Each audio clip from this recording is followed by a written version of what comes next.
A single mother is a disgrace to this family. Get out of this house within 24 hours. It happened the very moment the candles on my 32nd birthday cake went out. The voice belonged to my father, Jason. His eyes pierced through me, not with the warmth of a parent looking at his daughter, but with the same cold contempt one might reserve for filth on the street. Just minutes earlier, we had all been sitting around the dining table, pretending to be a perfectly ordinary family. My 6-year-old daughter, Layla, had clapped her hands with a bright smile, saying, "Mom, happy birthday." My father, mother, my twin sister Brooke, and her husband Dylan were all gathered at the table. I hope we can keep living peacefully in this house from now on. With that small wish in my heart, I had gently blown out the candles. The sound of the family's applause filled the room. But the moment it stopped, my father's smiling face vanished as if a mask had fallen away, and his eyes turned to ice. I've decided to give this house to Brooke and Dylan. In the stillness that followed, as if time itself had frozen, my gaze slid across the table. The cake Layla had picked, the dishes my mother had set out, and this very dining table set. Everything had been bought with the money I earned through sweat and exhaustion. I repaired the leaking roof, fixed the creaking floors, and devoted everything I had so that this family could live comfortably. And yet, Dad, what are you— Instead of answering my trembling voice, my father crossed his arms and jerked his chin toward me. Sitting beside him, my twin sister Brooke smirked triumphantly, as if she had been waiting for this moment, while my mother fidgeted with her napkin, her downcast eyes showing a mixture of guilt and relief.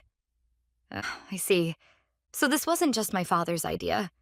Everyone here, everyone except me, was in on it. A chill spread through my stomach as if it had been filled with ice water. I could feel Layla clutching the hem of my dress with anxious eyes. I couldn't let myself lose control in front of her. I slowly set down my fork, stifled my trembling, and looked straight at the merciless people sitting before me. Don't make me laugh. My voice echoed low and steady through the silent dining room. What did you just say? Say that again. My father didn't so much as twitch an eyebrow at my defiance. Rather, there was even a hint of contempt in his frozen expression. Did you not hear me? I said there's no place for a single mother in this house. You are a stain on this family. That's right, Avery. It's a nuisance for us if you keep staying here forever, Brooke added, her voice laced with poisonous sweetness. My mother, as always, kept her head lowered and said nothing. I understood then. No matter what I shouted now, my words would never reach these people's hearts. They had already decided long ago to cast me out. And more than anything, I couldn't bear to hurt Layla any further, who was looking up at me with frightened eyes. I slowly stood up and gently took Layla's hand. Layla, shall we go to your room? My voice was surprisingly calm, even to myself. Behind me, I heard Brooke let out a faint, mocking laugh, but I didn't turn around. They probably thought I would pack my bags while crying and leave quietly, that I would accept this humiliation and slink away. No, that was not what would happen. As I tucked Layla into bed, countless thoughts swirled through my mind. Why? If being a single mother was such a disgrace, why now? It's already been 6 years since I returned to this house. And more importantly, why are they trying to drive me out? The very person who has been the family's main source of financial support. Their current lifestyle exists only because I've been paying for most of the living expenses. For them to cast me out is far too irrational, far too unnatural. It can't be just my father's pride or concern for appearances. There must be something else. Something far greater and uglier behind this contradiction. Something that would outweigh the loss of my financial support. I was certain of it. Mom? As I stroked my anxious daughter's hair, I strengthened my resolve. It's all right, Layla. Mommy will protect you, no matter what. It was 6 years ago, when Layla was born, that I returned to my parents' house.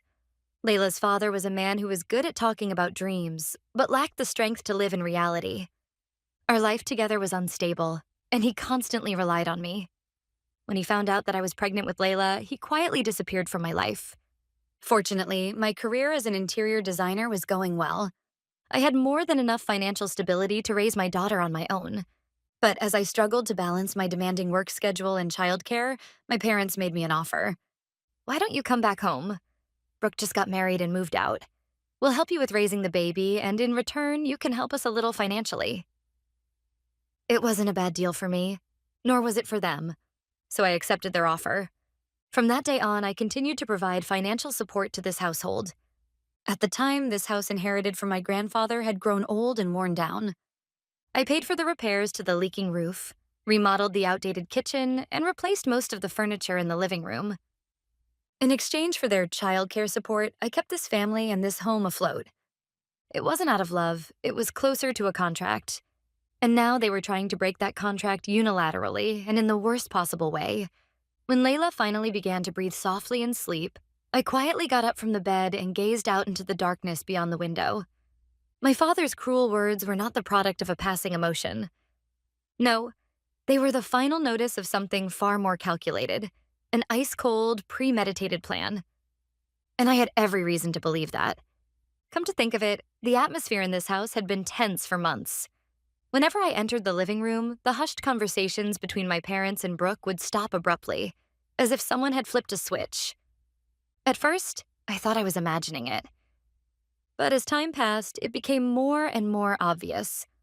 I once saw my mother hastily hide a letter under the table when she noticed me walk in. Just the other day, Brooke was looking at a bank pamphlet, and when I approached her, she shrieked and shoved it into her bag. And from their whispered conversations, I had caught fragmented words. Ownership, collateral, documents. Each piece that once seemed meaningless now came together tonight, completing an ugly picture with the final piece. Get out within 24 hours. They had been scheming behind my back, about this house and about my money. This was no longer some petty family quarrel. No, this smelled of something far darker, something that might even be called a crime. My hands were trembling as I gripped my smartphone. From the list of contacts, I searched for the one person I could truly trust. Zoe had been my closest friend since our college days, and now she was a successful attorney. It was already late at night. But without hesitation, I pressed the call button. After a few rings, I heard Zoe's firm, composed voice on the other end. Avery, what's wrong? Why are you calling at this hour? Just hearing her voice calmed the storm inside me. Zoe, I'm sorry for calling so late. I need your help. As a lawyer. The moment she heard the steel in my otherwise calm tone, she seemed to understand that something serious had happened. Her voice shifted into her professional register. Of course. Tell me what's going on. I spoke without emotion, recounting only the facts in a steady, detached voice. On the other end of the line, Zoe listened silently, not interrupting once. When I finished, she took a quiet breath before speaking. I see. I understand the situation. Avery, this might be even more serious than you think. Yes, that's why I called you. This isn't just a family matter anymore. It's a legal one. They're trying to drive me out of this house while plotting something behind my back. I want to uncover their plan and protect my rights and Layla's future. Zoe's voice was filled with strength as she replied, I promise I'll be your strongest ally. Thank you, Zoe. What should I do first? I think I should start by finding physical evidence of their plan. Exactly. You're inside the house, which means you're in the best position to do it. Look for anything. Letters from the bank, contracts, documents of any kind. When you find something, don't touch it. Take a photo and send it to me immediately. After hanging up the phone, I waited silently. Before long, I heard Brooke and Dylan downstairs, their triumphant voices carrying through the quiet night. Well then, we'll come back the day after tomorrow. The front door closed, and soon after, the sound of a car engine faded into the distance. Perhaps an hour passed. The noise of the television in the living room went silent, followed by the faint sound of my parents' bedroom door closing. The entire house was wrapped in deep, suffocating silence. My destination was my father's study. It was the first place that came to mind when I thought of where they might hide something. Fortunately, the door wasn't locked. I slipped inside carefully, making sure not to make a sound. The air inside was cool and heavy, brushing against my skin. Without hesitation, I went straight to the desk. The top drawer was locked, but I didn't panic. After all these years living in this house, I knew my father's habits by heart. On the bookshelf stood a framed photo of my late grandfather. Behind that frame, taped to the back, was the small key to this drawer. A soft click echoed through the silent room. The drawer was packed with a mess of papers, but my eyes locked onto a single envelope among them. It bore the logo of a major bank, and through the small window on the front, I saw the name Avery. My name. My heart thudded once, hard enough to hurt. I pulled out the envelope and slid out its contents. It was a copy of a home equity loan agreement. The loan amount jumped out at me, $20,000. And beside the name listed as the debtor, mine, was a forged signature that mimicked my handwriting with disturbing precision. So I was right. My intuition had been right all along. They had used my credit, my very life, as collateral to get money. My blood boiled with rage, and yet my mind stayed cold, perfectly clear. Following Zoe's instructions, I took out my smartphone and carefully photographed every page of the contract, one by one, without making a sound. Then I sent her the images with a single message. I found it. After that, I placed the documents back into the envelope, closed the drawer, locked it again, and returned the key to its hiding spot. Everything looked exactly as it had before. They still had no idea.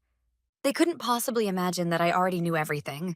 Then, to retrieve the final piece of evidence that would seal their guilt, I turned and quietly made my way toward the closet in my room. Inside the closet was a single locked case, something I had kept carefully guarded ever since the day my grandfather passed away, and I took responsibility for all the inheritance procedures. Inside that case was the original notarized copy of my grandfather's last will and testament. With trembling fingers, I turned the pages until my eyes stopped on one particular line. After my death, the ownership of the house and land in which I currently reside shall be inherited in full by my granddaughter, Avery. Shortly before he died, my grandfather had called me alone into his hospital room and said, "Avery, I want to tell you this myself. I've decided to leave this house to you. It's written clearly in my will." I remember how stunned I was, but he continued, "My son, your father, is not someone capable of protecting this home. Neither is anyone else in the family. Once I'm gone and they learn about this, things will turn ugly. They'll try to manipulate you, to convince you to give up your rights. So, Avery, until you decide the time has truly come to protect this house, you must not tell anyone about this. Promise me." I gripped his wrinkled hand tightly and swore to keep that promise. Fortunately, my father and mother wanted nothing to do with the inheritance process, calling it too much of a hassle. Everything was left to me. None of them ever bothered to check the contents of the will. They simply assumed my father had inherited the house. I kept my grandfather's secret and never corrected their misunderstanding. Now I placed the notarized will into a clear file and sent a message to Zoe. This is my final trump card. Then, looking up at the dark ceiling, I whispered, "Grandpa, please watch over me. I'll protect this house and our future no matter what." A moment later, my phone vibrated softly. It was a message from Zoe. "Unbelievable. Avery, this is a clear case of fraud and identity falsification. I'll start preparing immediately." I then took out a large folder I had kept all these years. Inside were every single receipt and invoice for the money I had spent on this house over the years. $5,000 for roof repairs, the invoice for the kitchen renovation, the receipt for the new dining table set. I photographed each one carefully, making sure the dates and amounts were visible, and sent them all to Zoe. Along with the message, "List of physical evidence. They won't be able to talk their way out of this." That night, I held Layla just a little tighter than usual as we lay in bed together. 2 days from now, this house would truly become what it was always meant to be. Ours. The next morning, I stood in the kitchen at my usual time, acting as if nothing had happened. I made pancakes for Layla and poured myself a cup of coffee. My calm composure seemed to irritate my parents deeply. "Avery, what do you think you're doing?" My father's angry shout came from the living room. "Didn't you hear me? I told you to pack your things and get out by tomorrow." Placing the freshly cooked pancakes onto a plate, I replied without turning around, my voice serene. "Oh, Dad, why are you in such a hurry? I'm not going anywhere. This is my house." For a moment, he was struck speechless, and my mother gasped, "My goodness."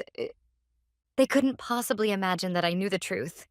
To them, I was just a delusional daughter refusing to face reality. "Don't be ridiculous. Enough of this nonsense." "Come on, Layla, breakfast is ready," I said, completely ignoring his shouting as I sat down at the table with my daughter.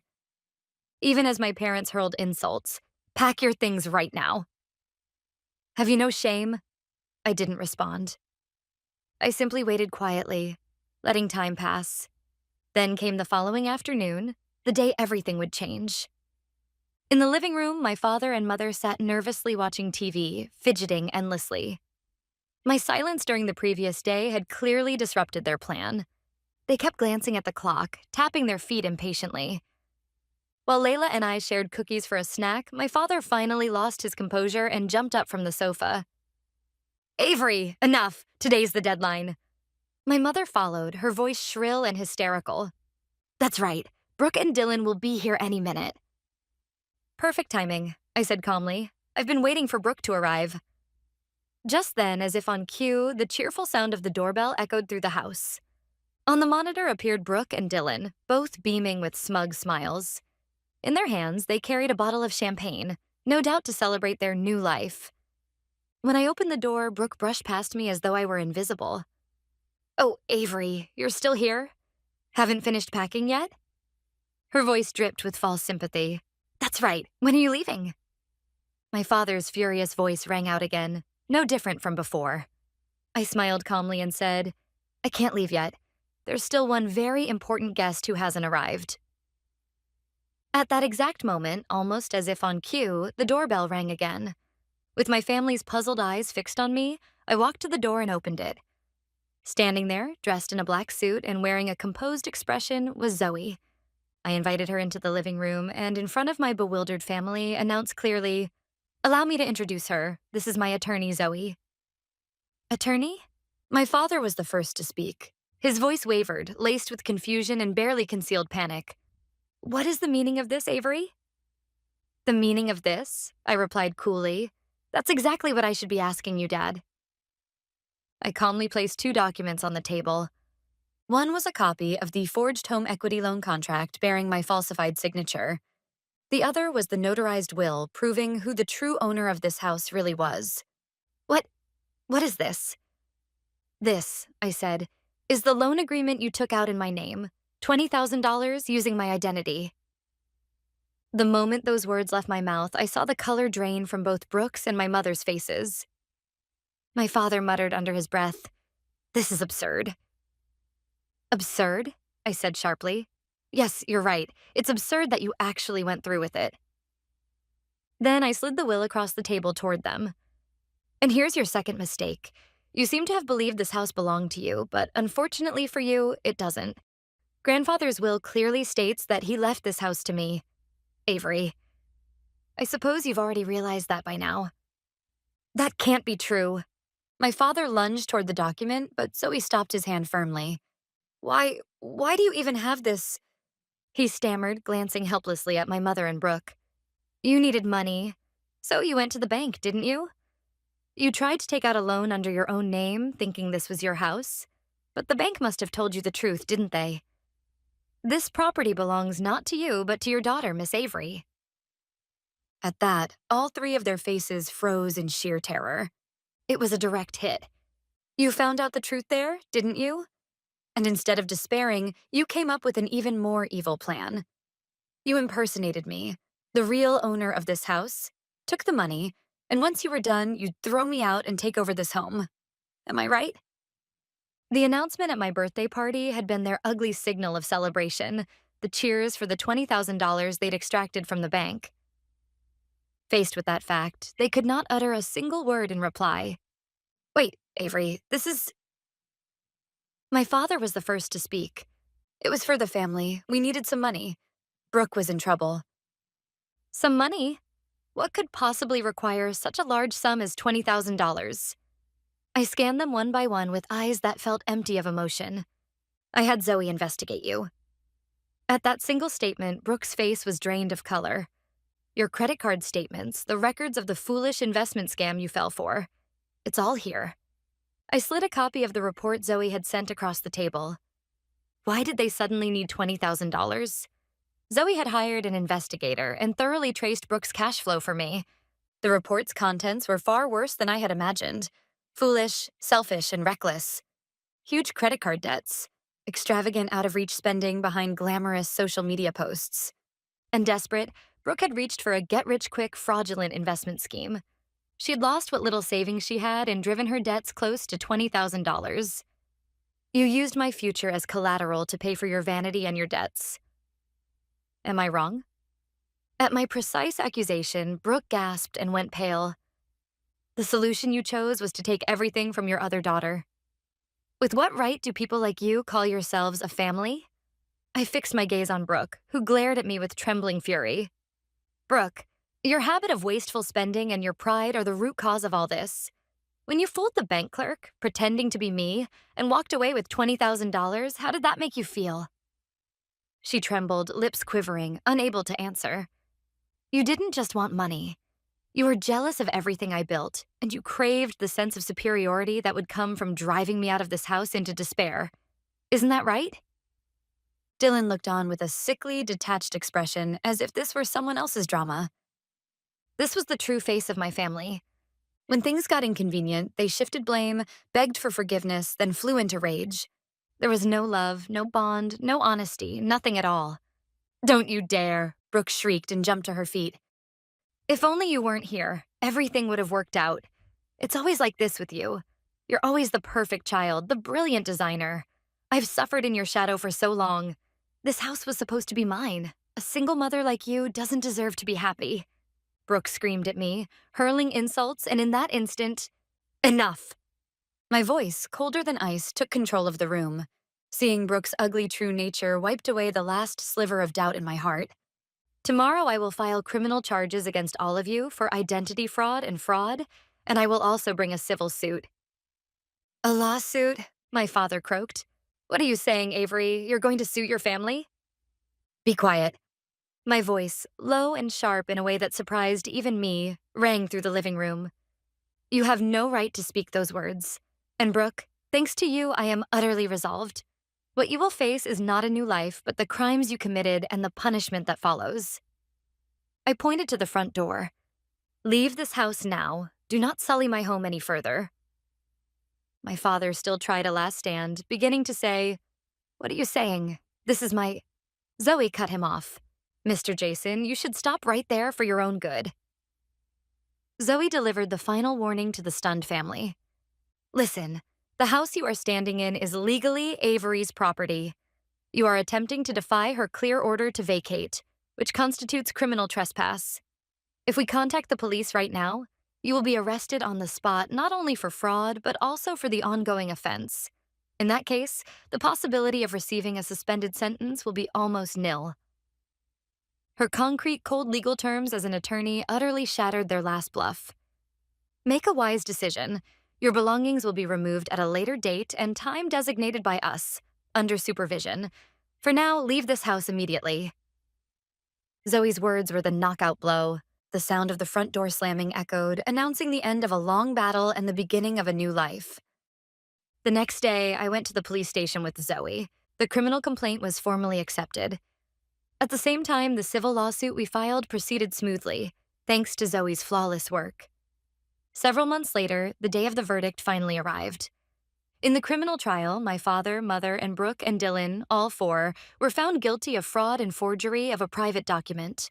Although their social standing and lack of prior offenses spared them from actual prison time, they received heavy sentences with suspended terms. The civil trial, too, ended in a complete victory for us. The $20,000 home equity loan taken in my name was, of course, declared void. The obligation to repay the bank was imposed jointly on those who had actually taken the money.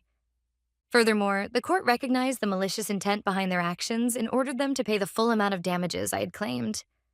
Even as I watched them hang their heads in the courtroom, I felt no triumph. Only a quiet sense of relief, as though something that had long needed to end had finally done so. After so many years, I had finally emerged from the long, dark tunnel. According to Zoe's later reports, their lives had become difficult since then. They lost their home and were quickly crushed by the burden of debt and compensation payments. My father's pride had been shattered, and Brooke started living a far cry from the glamorous life she had always desired, forced into a modest, constrained existence. Yet even hearing that, I felt no pity. It was nothing more than the natural consequence of their own actions. That day in court, when everything was finally settled, I gained something truly priceless. Freedom. As for Layla and me, our lives have become remarkably peaceful. The home my grandfather left to me, the one I had fought so hard to protect, is now filled only with warmth. Freed at last from the curse once called family, I took my daughter's hand, and together we have begun a new life, one built on true independence and quiet strength.